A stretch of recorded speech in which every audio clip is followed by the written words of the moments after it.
네, 전해주신 세 가지 뉴스 위주로 해서요. 조금 더 구체적인 내용들 함께 들여다보겠습니다. 김은백 캐스터 함께 하시죠. 어서 오십시오. 안녕하세요. 네, 안녕하세요. 첫 번째는 여러분들도 그렇고 시장도 그렇고 가장 관심사입니다. 지금 우크라이나 사태가 또 간밤에 어떻게 전개가 됐을까 궁금하실 텐데 EU 회원국에서는 만장일치로 러시아를 제재하는 데 승인을 했고요. 미국에서는 모든 금융활동을 차단하겠다라는 방침이 나온 상황입니다. 서방 국가들의 제재가 만만치가 않게 진행이 되고 있는 상황이죠. 네, 맞습니다. 네, 첫 번째로 미국 관련해서 좀 제재 소식부터 보면 바이든 대통령이 어제 예고했던 대로 이제 제재를 좀 본격적으로 시작한 모습인데요. 네. 여기 보시면 VEB 그리고 러시아 군사은행 모두 은행 이름입니다. 네, 러시아의 대형 금융기관들에 대한 완전한 차단 제재를 시행하겠다라고 밝혔습니다. 네, 내용에서 조금 더 자세히 보시면요. 그 전에서 이제 러시아 대통령이 우크라이나 동부 돈바스 지역의 반군 공화국 두 곳에 대한 독립을 승인한 바가 있었죠. 그래서 군대를 파견하기로 한 것과 관련해서 바이든 대통령은 침공의 시작이라고 규정을 했습니다. 이 러시아가 굉장히 강력한 제재에 좀 착수될 것이다라고 천명을 하기도 했는데요. 물론 외교가 여전히 가능하길 바란다라면서 대화 창구를 열어두기는 했습니다. 하지만 이 제재 내용 자체도 꽤 강력하게 나왔는데요. 2014년 러시아의 크림반도 군사 개입 당시에 시행했던 제재보다도 훨씬 더 강력한 제재라는 평가가 나오고 있습니다. 일단 미국은 브네시코놈뱅크, 이 VEB 조금 전에 보신 그 약자가 그거고요. 프롬스비아즈 은행, 이렇게 러시아 은행 두 곳을 전면 차단하는 것은 물론 러시아의 국가 부채에 대한 포괄적인 제재를 가할 것이라고 밝혔습니다. 이 러시아 정부가 국채 발행을 통해서 자금 조달하는 것을 원천 차단하겠다라는 의미를 얘기하고 있고요. 이 바이든 대통령은 이는 러시아 정부가 서방으로부터 자금 조달을 더 이상 할 수 없고 미국 시장이나 유럽 시장에서도 새로운 국채를 거래할 수 없는 의미라고 설명을 덧붙였습니다. 네, 이 우크라이나 그리고 러시아 사태와 관련해서 제재 방안을 발표하기 전에는 한 2%까지도 뉴욕 증시가 낙폭이 나왔는데 네. 많이 줄이는가 싶다가 마감으로 가면서 다시 한번 낙폭을 키우는 움직임이었습니다.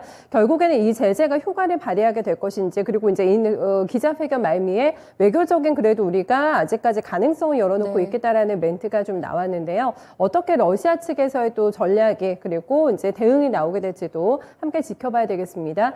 유럽 쪽에서도 계속해서 제재가 좀 이어지고 있던데요. 네, 맞습니다. 미국뿐 아니라 서방 국가들 전반적으로 러시아에 대한 제재를 상당히 좀 강하게 이렇게 네. 푸시하고 있는 상황인데 보면 독일 쪽 먼저 뉴스부터 체크를 해보시면 러시아를 잇고 있는 노르트 스트림 2 가스관인데 이 사업을 좀 중단하겠다는 뉴스가 나왔습니다. 네, 내용에서 좀 더 자세하게 보시면요. 이 러시아와 독일에 있는 가스 노르트 스트림 2 사업을 중단하겠다는 방침을 밝혔다는 보도가 나오고 있는데요. 올라프 숄츠 독일 총리는 기자들에게 최근 우크라이나 사태와 관련해서 러시아 행보에서 좀 대응하는 차원에서 이러한 조치를 단행했다고 밝혔습니다.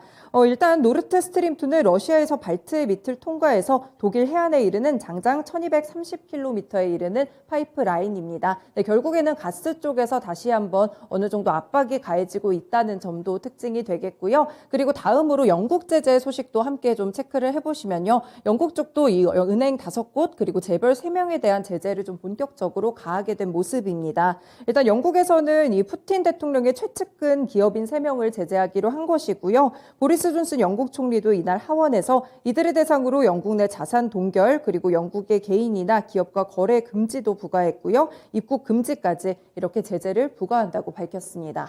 네, 하지만 아직 이런 조치들이 첫 단계에 불과하다라고 또 공포를 조성을 하고 있는 상황입니다. 네. 우리는 더 많은 탄약을 보유하고 있다면서 더 강력한 제재를 예고하고 있는 상황인데요. 이렇게 되면 뭐 러시아 가스관 사업도 중단이 된다고 하니까 굉장히 많은 또 원자재들 가격에 영향을 미칠 거라는 게 투자자들이 반드시 인지해야 되는 포인트 되지 않을까 싶은데요. 네. 어떻게 또 이런 제재 조치에 대한 금융시장의 반응이 나타날지 함께 체킹하겠습니다.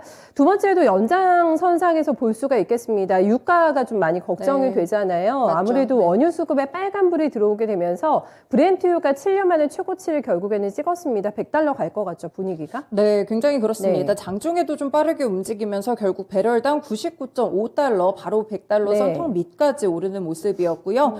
결국에는 러시아의 수출 중단이 전 세계적으로 봤을 때 석유라든지 가스 그리고 금속 시장까지 모든 영향을 미칠 것이라는 분석이 함께 나타나고 있습니다. 네, 내용에서 유가 관련해서 관련해서 조금 더 자세하게 보시면요. 결국에 국제유가가 거의 1배럴에 $100에 육박하면서 2014년 9월 이후 최고치를 기록하게 됐습니다. 말씀드린 대로 브렌트유 가격이 장중에 99.5달러까지 치솟는 모습이 나왔고요. 일단 러시아가 세계 원유 소비량의 10%를 공급하는 산유국이기 때문에 이러한 현상이 발생한 것으로 보입니다.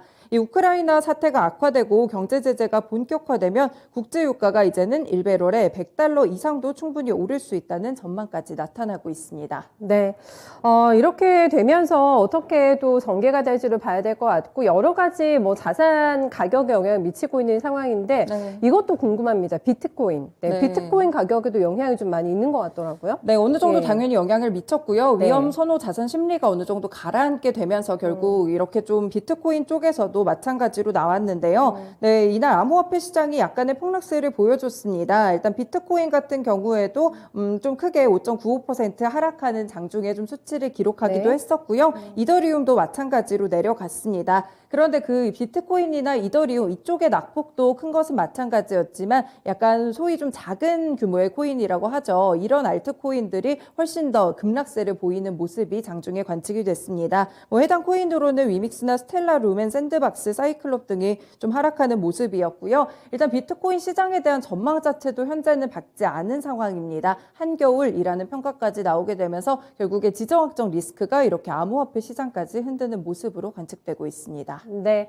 어디까지가 정말 영향이 있을까라는 생각이 듭니다. 그러니까 위험 자산에서 투자자들이 발을 빼고 있다라는 거를 비트코인 가격을 동향을 통해서 볼 수가 있겠고, 단계적으로 유가 $125 전방이 또 나왔습니다. 네. 이렇게 되면 물류비 부담이 상당히 가중이 될 것 같아서 원유를 전적으로 수입에 의존해야 되는 우리나라 부담은 너무 또 커질 수밖에 없는 상황이기 때문에 이게 일파만파 좀 확산이 되고 있는 상황인데 어떻게 전개가 될지 여전히 미지수인 상황입니다.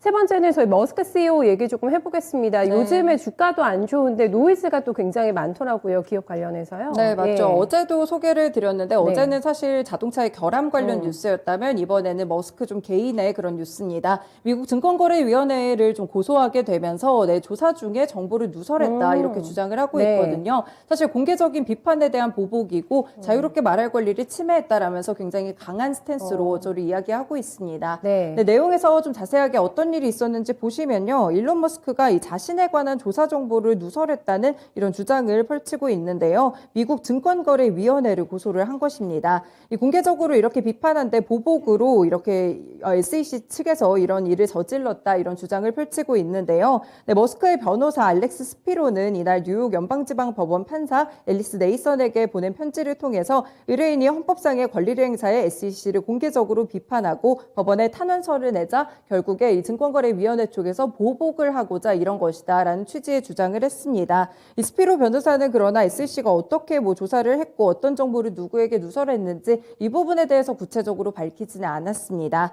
일단 SEC 구성원 중에 한 명이 자체 조사와 관련된 정보를 누설했다고 주장하고 있지만 아직까지 뒷받침할 증거까지 제시되지는 않은 상황입니다. 네, 머스크와 또 SEC 사이의 갈등이네요. 이거는 개인과 또 어떤 네. 또 단체와의 좀 대결인 것 같아가지고 이것도 뭐 주가에 좋지는 않겠어요. 계속해서 CEO 리스크가 발생이 되고 있는 상황이고 고소를 주고받고 했습니다. 이번에는 직원한테 또 고소를 당했다고 하더라고요. 테슬라가. 네, 테슬라가 좀 잡음이 한번 나오면 좀 끊이지 않는 모습이 나타나고 있는데 네. 자동차 외에 여러 가지들도 나오고 있습니다. 네, 로이터 통신에서 조금 전에 보도가 나왔는데요. 테슬라가 직원으로부터 소송을 당했다는 이런 폭로가 나왔습니다. 인종차별이나 이런 부분을 폭로를 하자 결국엔 자신이 해고당했다라는 주장이 나오고 있는 것인데요. 네. 좀 더 보시면 이 테슬라의 전 건설 관리자가 고소를 했습니다. 테슬라 공장에서 굉장히 넓은 범위의 안전 위반 그리고 인종차별을 보고했다는 이유로 해고를 당했다면서 이렇게 테슬라를 상대로 소송을 제기한 모습인데요.